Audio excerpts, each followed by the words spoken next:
Hey everyone, welcome back. It's Mark here with the Bettor Mark. Let's break down this exciting final two games we got coming at you guys live. We have the men's and women's national championships within the college basketball betting ranks. Okay, so I'm going to break all those down. We're going to recap yesterday. Exciting Final Four action.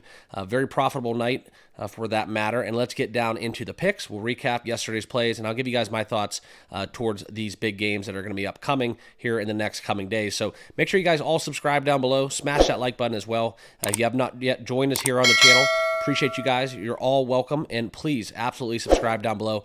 Sports betting picks every single day right here on the channel. All right, let's get into it. This is what we're looking at. All right. The main thing that we're going to talk about here is the likes of yesterday's contest where we had both favorites covering, right? And that's where I told you guys I will be playing UConn and riding and doubling down on my national championship futures ticket in terms of where I had UConn plus 550, where we're going to be taking UConn, and we only have one more game left to do it, but anytime you can get them less than 10 points, right? So last night live, I was able to get into them. I took them at minus 5.5 in the Alabama game in that second half.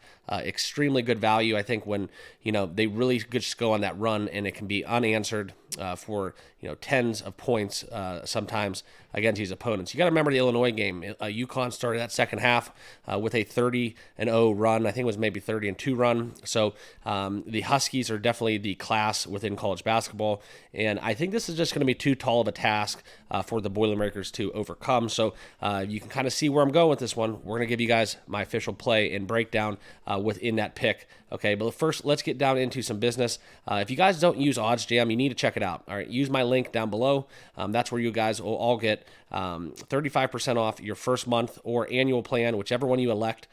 Use it on every one of my picks. It really does give me an edge when I'm betting out here in the sports betting world, and this is no exception within college basketball because right now this is a great time where you can really get an edge by finding the best number available, and that's what we're going to be talking about in this video. Okay, so let's get into it. Here's the OddsJam where we can get into the numbers, and you can see exactly what I'm talking about. Finding the best sports book, right? The best odds available is minus 106. So you can buy that half point and get that down to a 5.5 out there. But you can see the variance, right? Plus 7, minus 7 out there in some big outlets where those are offered at minus 120 and as low as minus 106 for a minus 6 in the market. So that's why it's very important to shop around, find the best odds available, and that's why I use OddsJam for that regard. Okay, but just a quick recap. We did have in yesterday's picks, we did have Alabama cashing, UConn cashing over Alabama minus the points, as well as Purdue minus the points, as well as the under in both of those games were cashes as well. We only had the lean for the Purdue under. I did think that the Alabama game was going to get over, and that looked like it was the case there early on in the first half, and then fizzled out in the second. So we'll take it 3-1 on the evening if you include the leans. So very profitable night. Was able to do a lot of stuff live and in-game, so really had some success in college basketball. Okay, so let's get into it. This is what we're looking at. I'm sharing with you guys my first official play. We're going to be taking the Huskies, okay, minus 5.5, and I'm going to buy that extra half point because it's a national championship. I don't want to push. I can get the 6 out there for basically, odds on at a minus 105, 106, where that's okay. But I am going to buy that half point because I do not want to push in this contest, okay?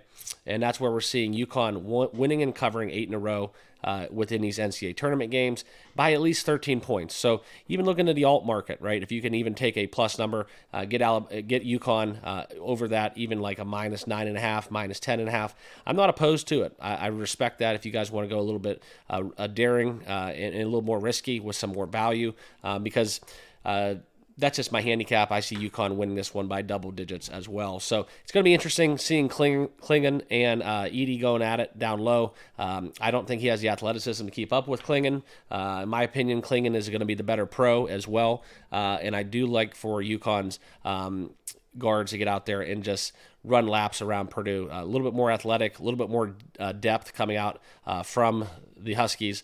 And as long as they don't have some historically bad night shooting and they turn the ball over a lot, I really don't see this contest being decided by less than 10 points in any other direction than the UConn Huskies. So that'll be my official play. And also, I do want to share with you guys a little bit into the women's side of it, okay? This is where we look at the likes of, I'm going to try to find it here so you guys can see it. The likes of Iowa taking on South Carolina, kind of similar to what we saw in the men's, right? Everybody wanted to see UCONN play Purdue, the two overall top teams in the country in a lot of people's accounts, where they had that matchup kind of circled within their brackets, and it's one that everybody wanted, and here we are. That's what we're going to get. I'm trying to find this so you guys can get a look into the women's side. But if I can't find it, I'll just talk about it. This is one, though, where we look at Caitlin Clark looking to cap off one of the most exciting historical runs within NCAA basketball, men's or women's, doesn't matter. This is one where we're going to look at this game, okay? We're looking at the point spread, where we're going to look at the South Carolina Gamecocks -6.5, okay? Shop around, find the best number out there with the best odds. I, for one, think this one is going to be a tough task for Iowa. Okay, so similar to what we're doing with UConn. I mean, don't be ashamed to go out there and find that 5.5, even a 6. Right now, you can find in certain places -121, even -132 within taking that the -5.5. But I do like South Carolina. I will take them at 6.5 though for a -110, and I also lean towards taking that over 159.5 in this contest. Where if you look into the actual totals, you can see the numbers out there kind of shifting towards that over. Right, we're seeing it creep up, but you can still find a 159.5 in a lot of places. Here it is with Caesars -110. So those will be my 3 official plays. Okay, we're going to be taking UConn in the big one on Monday -5.5. Possibly going to dabble into some alt lines, possibly where we take UConn to win by 10+ points. Also, South Carolina in the women's contest tipping off. I believe it's a 3 o'clock game today. We will be taking them at -6.5, as well as a lean towards the over 159.5 within the women's side of the game. So that's what I got. Those are my official plays. I hope you guys all had some success over the Final Four. I hope you guys are all cashing in on your brackets as well. It's a very exciting time of the year. Let's go out and cash some tickets and end the college basketball season on a high note. Appreciate you guys all being part of the channel. Make sure you guys all subscribe down below on your way out if you have not already done so, and we'll see you all in the next video. Cheers.